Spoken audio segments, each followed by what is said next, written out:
Mushroom का सब्जी।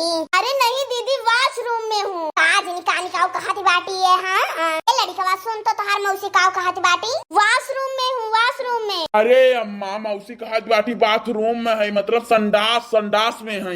अरे सीधे कहे नहीं कहती कि हगा में लागी बाटी।